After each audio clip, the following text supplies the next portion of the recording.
आध्यात्मिक कहानी सबसे ऊंची प्रार्थना। एक व्यक्ति जो मृत्यु के करीब था, मृत्यु के पहले अपने बेटे को चांदी के सिक्कों से भरा थैला देता है और बताता है कि जब भी इस थैले से चांदी के सिक्के खत्म हो जाए तो मैं तुम्हें एक प्रार्थना बताता हूँ। उसे दोहराने से चांदी के सिक्के फिर से भरने लग जाएंगे। उसने बेटे के कान में 4 शब्दों की प्रार्थना कही और वह मर गया। अब बेटा चांदी के सिक्कों से भरा थैला पाकर आनंदित हो उठा और उसे खर्च करने में लग गया। वह थैला इतना बड़ा था कि उसे खर्च करने में कई साल बीत गए। इस बीच वह प्रार्थना भूल गया। जब थैला खत्म होने को आया तब उसे याद आया कि अरे, वह 4 शब्दों की प्रार्थना क्या थी। उसने बहुत याद किया, उसे याद ही नहीं आया। अब वह लोगों से पूछने लगा। पहले पड़ोसी से पूछता कि ऐसी कोई प्रार्थना तुम जानते हो क्या जिसमें 4 शब्द हैं। पड़ोसी ने कहा, हाँ, एक 4 शब्दों की प्रार्थना मुझे मालूम है। ईश्वर मेरी मदद करो। उसने सुना और उसे लगा कि ये वे शब्द नहीं थे, कुछ अलग थे। कुछ सुना होता है तो हमें जाना पहचाना सा लगता है। फिर भी उसने वह शब्द बहुत बार दोहराया, लेकिन चांदी के सिक्के नहीं बढ़े तो वह बहुत दुखी हुआ। फिर एक पुजारी से मिला। उसने बताया कि ईश्वर तुम महान हो। ये 4 शब्दों की प्रार्थना हो सकती है, मगर इसके दोहराने से भी थैला नहीं भरा। वह एक नेता से मिला। उसने कहा, ईश्वर को वोट दो। यह प्रार्थना भी कारगर साबित नहीं हुई। वह बहुत उदास हुआ। उसने सभी से मिलकर देखा, मगर उसे वह प्रार्थना नहीं मिली जो पिताजी ने बताई थी।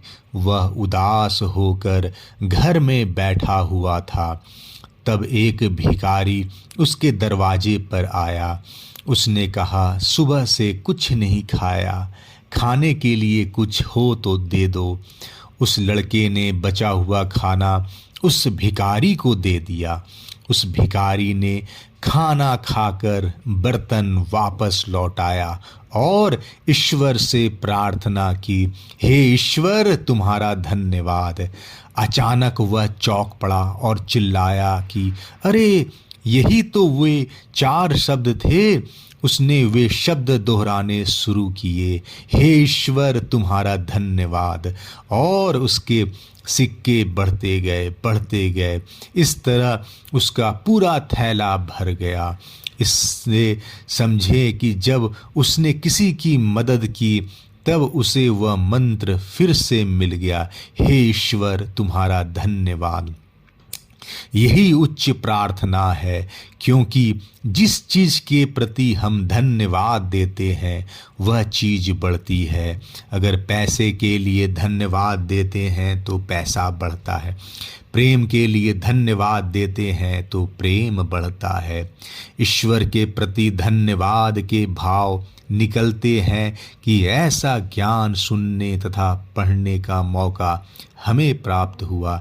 बिना किसी प्रयास से यह ज्ञान हमारे जीवन में उतर रहा, वरना ऐसे अनेक लोग हैं जो झूठी मान्यताओं में जीते हैं और उन्हीं मान्यताओं में मरते हैं। मरते वक्त भी उन्हें सत्य का पता नहीं चलता। उसी अंधेरे में जीते और मरते हैं। इस कहानी से समझे कि हे ईश्वर तुम्हारा धन्यवाद, ये 4 शब्द नहीं, प्रार्थना की शक्ति है। अगर यह 4 शब्द दोहराना किसी के लिए कठिन हो तो इसे 3 शब्दों में कह सकते हैं, ईश्वर तुम्हारा धन्यवाद। ये 3 शब्द भी ज़्यादा लग रहे हों तो सिर्फ एक ही शब्द कह सकते हैं, धन्यवाद। आइए हम सब मिलकर एक साथ धन्यवाद दें उस ईश्वर को जिसने हमें मनुष्य जन्म दिया और उसमें दे दी 2 बातें, पहली सांस का चलना, दूसरी सत्य की प्यास।